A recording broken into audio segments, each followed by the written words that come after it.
శ్రీకాళహస్తి నియోజకవర్గానికి సంబంధించినటువంటి తెలుగుదేశం పార్టీ, జనసేన, బీజేపీకి సంబంధించిన కూటమి అభ్యర్థి బొజ్జల గోపాలకృష్ణారెడ్డి గారి తనయుడు ఎవరైతే బొజ్జల సుధీర్ రెడ్డి అనేటటువంటి వ్యక్తి ఎవరైతే ఉన్నారో వారు ఆవేశంగా ఒక పత్రికా విలేకరుల సమావేశంలో మాట్లాడుతూ అనరాని మాటలు వాలంటీర్ల వ్యవస్థ మీద, వాలంటీర్ల మీద మాట్లాడటం అనేటటువంటిది ప్రజలందరూ కూడా చూసినటువంటి విషయం.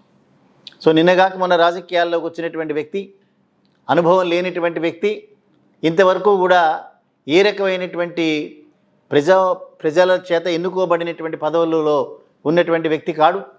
అయినా సరే తన నోటికి ఏమొస్తే మాట్లాడినటువంటి మాటలు ఒకంత ఆశ్చర్యాన్ని, అదే రకంగా వారి పార్టీ యొక్క విధానానికి భిన్నంగా మాట్లాడినట్టుగాను మనందరికీ కూడా అనిపించింది.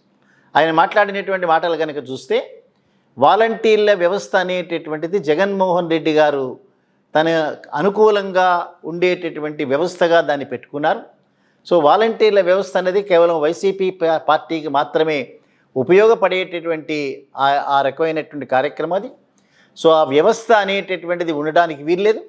ఆ వ్యవస్థలో ఉండేటటువంటి వాలంటీర్లందరూ కూడా స్లీపర్ సెల్స్ లాంటి వారు. అంటే ఈ స్లీపర్ సెల్ అనేటటువంటి మన పదాన్ని ఎక్కడో మిడిల్ ఈస్ట్ అనేటటువంటి దేశాల్లో మనం చూస్తుంటాం. సో దానికి సంబంధించి వాలంటీర్లందరూ కూడా తీవ్రవాదులు, వాళ్ళతోనే పోల్చాలి. వీళ్ళందరూ కూడా వేరే పార్టీని విచ్ఛిన్నం చేయడానికి ఉండేటటువంటి వైసీపీ పార్టీ ప్రయోగించినటువంటి స్లీపర్ సెల్స్ మాత్రమే అనేటటువంటి మాట మాట్లాడుతూ, మేము కనుక అధికారంలోకి వస్తే వీళ్ళందరినీ కూడా వాలంటీర్ల వ్యవస్థని రద్దు చేస్తామనేటటువంటి మాట మాట్లాడారు. దానిని కరెక్షన్ చేస్తూ ఆంధ్రప్రదేశ్ తెలుగుదేశం పార్టీ రాష్ట్ర శాఖ అధ్యక్షుడు అచ్చెన్నాయుడు గారు మాట్లాడుతూ, ఇది సుధీర్ రెడ్డి గారి వ్యక్తిగతంగా చేసినటువంటి మాటలు మాత్రమే, మేము కనుక వస్తే వాలంటీర్ల వ్యవస్థని మేము కంటిన్యూ చేయటమే కాకుండా వారికి మెరుగైనటువంటి జీతాలు కూడా ఇస్తామనేటటువంటి ఒక మాట మాట్లాడారు. సో వీటిలో వాస్తవాలు ఉన్నాయా? ఎప్పటి నుంచో వాళ్ళ మనసుల్లో, వాళ్ళ యొక్క హృదయాల్లో, వాళ్ళ కడుపులో వాలంటీర్ల వ్యవస్థ మీద ఉండేటటువంటి ఒక వ్యతిరేకతని ఈ రూపంలో బయటకు వస్తున్నాయా? సో అనేక రాష్ట్రాలన్నీ కూడా జగన్మోహన్ రెడ్డి గారి మనసులో పుట్టినటువంటి భావం ఏదైతే ఉందో, ప్రజలందరికీ కూడా చాలా తక్కువ సమయంలో చాలా ఈజీగా ప్రభుత్వ పథకాలని అందించేటటువంటి ఒక వ్యవస్థని మనం పెట్టుకోవాల్సిందే అనేటటువంటి ఒక ఆలోచనకి ప్రతిరూపమే వాలంటీర్ల వ్యవస్థ. ఈ వాలంటీర్ల వ్యవస్థకి వాళ్ళకి గౌరవ వేతనంగా 5,000 రూపాయలతో మొదలుపెట్టారు. సో మంచిగా పనిచేసినటువంటి వాలంటీర్లందరికీ కూడా అనేక రకాలైనటువంటి బహుమతులే కాకుండా వారికి ఒక అవార్డులు, రివార్డులు కూడా ఇస్తున్నటువంటి నేపథ్యంలో తన యొక్క కార్యక్రమాలన్నీ కూడా పక్కన పెట్టి లిమిటెడ్ వేలో ఎవరికైతే లబ్ధిదారులు ఎవరైతే ఉంటారో, నిమ్న వర్గాలు ఎవరైతే ఉంటారో, అణగారినటువంటి వర్గాలు ఎవరైతే ఉంటారో, ప్రభుత్వాల యొక్క సహాయం అర్థించేటటువంటి వ్యక్తులు ఎవరైతే ఉంటారో వాళ్ళ ఇళ్లకే వెళ్ళి ప్రభుత్వ పథకాలను అందజేస్తున్నటువంటి ఒక అద్భుతమైనటువంటి వ్యవస్థగా వాలంటీర్ల వ్యవస్థని తీర్చిదిద్దారు. జగన్మోహన్ రెడ్డి గారు ప్రత్యక్షంగా ఆ వ్యవస్థలో ఉండేటటువంటి లోటుపాట్లు, ఆ వ్యవస్థలో తీర్చిదిద్దాల్సినటువంటి అనేక అంశాలని ప్రత్యక్షంగా దాన్ని ఫాలోఅప్ చేస్తూ ప్రతి నెల కూడా వారి యొక్క సమస్యల్ని పరిష్కరిస్తూ వారి ద్వారా ప్రభుత్వ పథకాలందరినీ కూడా లబ్ధిదారులైనటువంటి ప్రజలకి సత్వరమే అందించడం అనేటటువంటి వారి ప్రభుత్వం తీసుకున్నటువంటి ఒక సాహసోపేతమైన చర్యగా అనేక రాష్ట్రాల వారు అభివర్ణించారు. సో కేంద్ర ప్రభుత్వానికి సంబంధించినటువంటి మంత్రులైతే అనేక మంది ఆంధ్రప్రదేశ్ రాష్ట్రాన్ని విజిట్ చేసినప్పుడు సో ప్రభుత్వాల యొక్క పథకాలన్నీ కూడా సత్వరమే తగు రీతిలో అందజేసేటటువంటి వాలంటీర్ల వ్యవస్థ దేశమంతా కూడా అన్ని రాష్ట్రాల్లో ఉండాలనేటటువంటి కోరికను వెలిబుచ్చడమే కాకుండా ఆ వ్యవస్థని కొనియాడుతూ వెళ్ళినటువంటి సందర్భాలు మనం చూసాం. సో ఈ వ్యవస్థ ద్వారా ప్రభుత్వం యొక్క పటిష్టతని చూసి అసూయపడినటువంటి తెలుగుదేశం పార్టీకి సంబంధించిన చంద్రబాబు నాయుడు గారు వెంటనే వారి యొక్క స్క్రిప్ట్ తయారు చేసినారు. చంద్రబాబు నాయుడు ఇచ్చినటువంటి స్క్రిప్ట్ని తూచా తప్పకుండా వల్లెవేసేటటువంటి పవన్ కళ్యాణ్ గారు ఒకరు దొరికారు. సో వారి యొక్క సినీ నటుడు కాబట్టి వారి అభిమానులందరూ పెద్ద సంఖ్యలో అసెంబ్లీ అవుతున్నటువంటి నేపథ్యంలో వాలంటీర్ల వ్యవస్థ మీద అనరానేటువంటి మాటలు మాట్లాడినారు. ఎక్కడో లేనటువంటి ఒక సిట్యుయేషన్ని 30,000 మంది ఒంటరి మహిళలందరూ కూడా ఆంధ్రప్రదేశ్ రాష్ట్రంలో మిస్ అవుతున్నారు. సో ఇంతవరకు వాళ్ళు ఇళ్ళకి రాలేదు. సో ఈ 30,000 మంది మహిళల్ని కూడా ఆంధ్రప్రదేశ్ రాష్ట్రం నుంచి వేరే రాష్ట్రాలకి అమ్మటంలో వాలంటీర్లు ప్రధానమైనటువంటి పాత్ర తీసుకుంటారని చెప్పి లేనిపోని ఆరోపణలు చేశారు. సో దానికి వాలంటీర్లు అందరూ రియాక్ట్ అయినారు. సో నీ లైఫ్లో ఏవైతే ఇన్సిడెంట్ జరిగినాయో అవన్నీ మాకు ఆపాదించేటటువంటి కార్యక్రమాన్ని నువ్వు తెరదీస్తున్నావు అనేటటువంటి ఆగ్రహాన్ని వెలిబుచ్చారు. చంద్రబాబు నాయుడు గారైతే వెకిలిగా హేళనగా మాట్లాడుతూ మగవారు ఇంట్లో లేనటువంటి సమయంలో వాలంటీర్లందరూ కూడా ఇళ్లకు వెళ్తున్నారు, తద్వారా ఆడవారిని లోబరుచుకునేటటువంటి కార్యక్రమానికి తెరదీస్తున్నారనే అర్థం వచ్చేటట్టుగా మాట్లాడారు.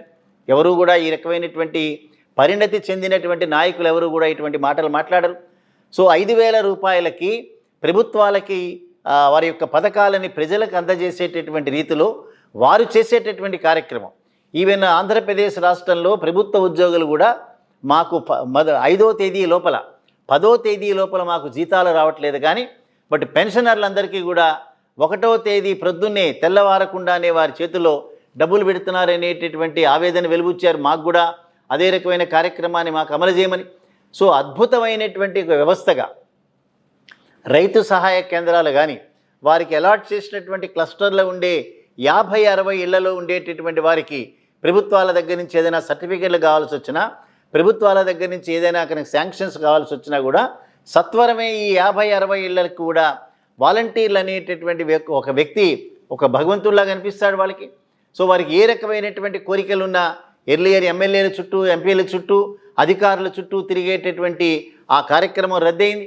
ఇవాళ వాలంటీర్ల ద్వారా తనకు కావలసినటువంటి ప్రయోజనాలన్నీ కూడా తూచా తప్పకుండా కూడా తీర్చుకునేటటువంటి అవకాశం వాలంటీర్ల వ్యవస్థ కల్పించింది.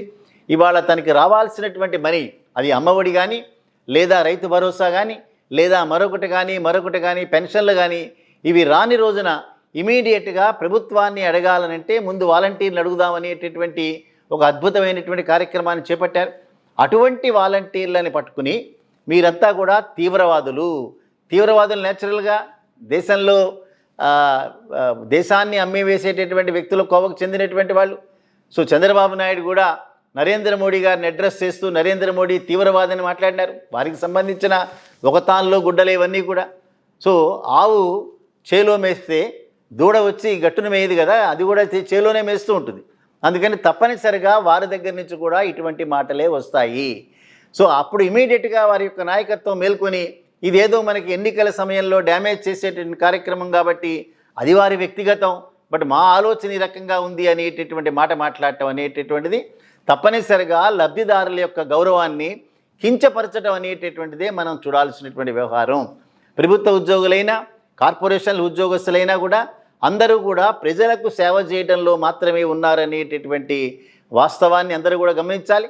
రాజకీయ నాయకులు తనకు తోచనటువంటి ఆలోచన వేరే రకమైన ప్రభుత్వాలు చేసినప్పుడు దాన్ని ఇంప్రూవ్ చేసేటటువంటి కార్యక్రమాలు చేపట్టాలి తప్పిస్తే వారి మీద తీవ్రవాదులుగాను, సంఘ విద్రోహ శక్తులుగాను, లేదా గంజాయిని అమ్మేటటువంటి వ్యక్తులుగాను, ఆడపిల్లల్ని వేరే వాళ్ళకి అమ్మేటటువంటి వ్యక్తులుగాను ఈ రకమైనటువంటి మాటలు సెమీ కాన్షియస్తో మాట్లాడేటటువంటి మాటలుగానే మనం భావించాలి. అటువంటి మాట్లాడిన వ్యక్తులు మేము గనక వస్తే వాలంటీర్ల వ్యవస్థని రద్దు చేస్తామని చెప్పలేకపోతున్నారు. ఆ ధైర్య సాహసాలు లేవు. కానీ వారి మనసులో మాత్రం ఎట్టి పరిస్థితుల్లో వాలంటీర్ల వ్యవస్థను ఉంచడానికి వీల్లేదని ఉంది. చంద్రబాబు నాయుడు గారు మాట్లాడుతూ 4,000 రూపాయలు మేము పెన్షన్ పెంచుతామన్నారు. వారి జమానాలో 1,000 రూపాయలు మాత్రమే పెన్షన్ ఉండేది. సో 4,000 రూపాయల పెన్షన్ని ఇంటికే పట్టుకొచ్చి ఇస్తామన్నారు. ఇవాళ వాలంటీర్లు చేసేటటువంటి పని ఏ వ్యవస్థ ద్వారా మీరు చేస్తారో కూడా చెప్పలేదు. అందుకని వాలంటీర్లు దాదాపు 2,85,000 మంది వారికి తగు రీతిలో వారికి జీతాలు లేకపోయినా గౌరవ వేతనం తీసుకున్నా కూడా ప్రజలకు సేవ చేయాలనే ఉద్దేశంతో వారు చేసేటటువంటి దానిలో మహిళలు ఉన్నారు, వెనుకబడినటువంటి వర్గాల వారికి ఉన్నారు, సో చాలా అతి పేదవారు ఉన్నారు. సో వారు చేసేటటువంటి సర్వీసెస్ని మెచ్చుకుని ఇంకా వారికి సరైనటువంటి వ్యవస్థని దానిలో కల్పించాలనేటి ఉండాలి. నిన్ననే ఒక కుహనా మేధావి తెలుగుదేశం పార్టీకి మా కూటమికి మా సపోర్ట్ ఉంటుంది మా పార్టీ అని, ఆయన పార్టీ లేదు, వ్యక్తులు కూడా లేరు ఇక్కడ ఎవరు కూడా. సో అటువంటి వ్యక్తి మాట్లాడుతూ వాలంటీర్ల వ్యవస్థనే తప్పన్నారు. నిన్నటిదాకా ఎక్కడ పోయినాడు ఈయన? ఆ మాటనే మాట్లాడలేకపోయినాడు. అనేక మంది మరి వాలంటీర్ల వ్యవస్థ తప్పు అయినప్పుడు అదే వాలంటీర్ల వ్యవస్థను సపోర్ట్ చేసేటటువంటి చంద్రబాబు నాయుడు స్టాండ్ కూడా తప్పే కదా. అదే రకంగా నవరత్నాల పథకం ద్వారా ఇవన్నీ కూడా పంచిపెడుతున్నారు అన్నప్పుడు అంతకంటే మెరుగైనటువంటి వాటిని పంచిపెడతానన్న చంద్రబాబు నాయుడు తప్పే కదా. మరి ఏ రకంగా మీరు కూటమికి సపోర్ట్ చేస్తున్నారు? అమ్మఒడి కార్యక్రమాల్లో ఒక పిల్లవాడికి 15,000 రూపాయలు ఇస్తే తప్పైనప్పుడు మీరు ముగ్గురిని కన్నా నలుగురిని కన్నా కూడా నేను ఆ 15,000 రూపాయలు కాదు 20,000 రూపాయలు ఇస్తాననేటటువంటి చంద్రబాబు నాయుడు వీరికి ఎట్లా కరెక్ట్ అవుతారు? వీరెట్లా తప్పు అవుతారు? వాలంటీర్ల వ్యవస్థ ద్వారా ప్రయోజనాలు పొందుతున్నటువంటి వ్యక్తులను అడగాలి ఈ వ్యవస్థ కరెక్టా కాదా అని. అంతేగాని వాలంటీర్లను అందరినీ కూడా ఎన్నికల విధులకు దూరంగా ఉంచని ఆల్రెడీ జీవోలు ఇష్యూ చేసినారు. వాలంటీర్ల వ్యవస్థను ఎక్కడా కూడా వాలంటీర్లని ఎన్నికల విధుల్లోకి తీసుకురావడానికి అవసరం లేదు అనేటటువంటిది. అయినప్పటికీ కూడా ఒక రకమైనటువంటి నిందలు వేయటం, ఆ వ్యవస్థని కించపరిచేటట్టుగా మాట్లాడటం, ఆ వ్యవస్థ మీద ఆధారం లేనటువంటి ఆరోపణలు చేయటం, ఇవన్నీ కూడా 2,85,000 వాలంటీర్లే కాకుండా వారి కుటుంబాలు, వారితో లబ్ధి పొందుతున్నటువంటి ప్రజలందరూ కూడా ఇవన్నీ గమనిస్తున్నారు. ఇటువంటి ప్రేలాపనలన్నిటికీ కూడా రేపు మే 13వ తేదీన జరగబోయే ఎన్నికల్లో సరైనటువంటి సూటబుల్ రిప్లై ఇస్తారనే వాస్తవాన్ని వీరు గమనించాలి. ఏవైనప్పటికీ కూడా జగన్మోహన్ రెడ్డి గారికి వచ్చినటువంటి అద్భుతమైనటువంటి ఆలోచన, ప్రభుత్వ పథకాలన్నీ కూడా సత్వరమే తగు సమయంలో ప్రజలందరికీ అందజేయాలనేటటువంటి వాలంటీర్ల వ్యవస్థ ఏదైతే ఉందో ఇది అద్భుతమైనటువంటి ఆలోచనలుగా మనం దీన్ని పరిగణించాలి.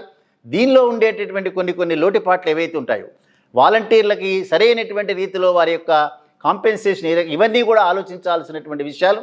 బట్ ఏదైతే స్కీమ్ ఏదైతే ఈ వ్యవస్థ ఉండాలి అని ఆలోచన చేశారో ప్రపంచంలో ఎవరికీ రానేటువంటి ఆలోచన, అనేక రాష్ట్రాలు ఫాలో అవ్వాలని అనుకునేటటువంటి ఆలోచన, ఇటువంటి అద్భుతమైన ఆలోచన వచ్చినటువంటి జగన్మోహన్ రెడ్డి గారికి ప్రత్యేకమైనటువంటి అభినందనలు తెలియజేస్తూ లబ్ధి పొందుతున్నటువంటి ఆంధ్రప్రదేశ్ రాష్ట్ర ప్రజలు రేపు రొద్దున్న ఈ వాలంటీర్ని తగు రీతిలో కాపాడుకోవాలి అని అంటే తప్పనిసరిగా మళ్ళీ జగన్మోహన్ రెడ్డి గారి ప్రభుత్వం మాత్రమే దీనికి సరైనటువంటి తగు రీతిలో సమాధానం చెప్తుంది.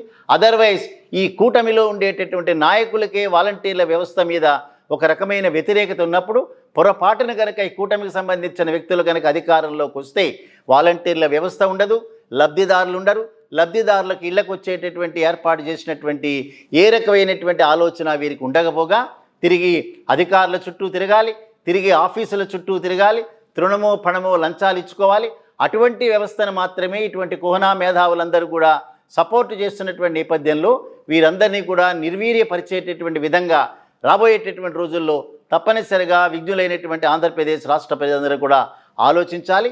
ఈ కూటమికి తగు రీతిలో మాత్రమే బుద్ధి చెప్పాలనేటటువంటి తప్పనిసరిగా ఈ ఆలోచన ఆంధ్రప్రదేశ్ రాష్ట్ర ప్రజలందరికీ వస్తుందనే మనం భావించాలి.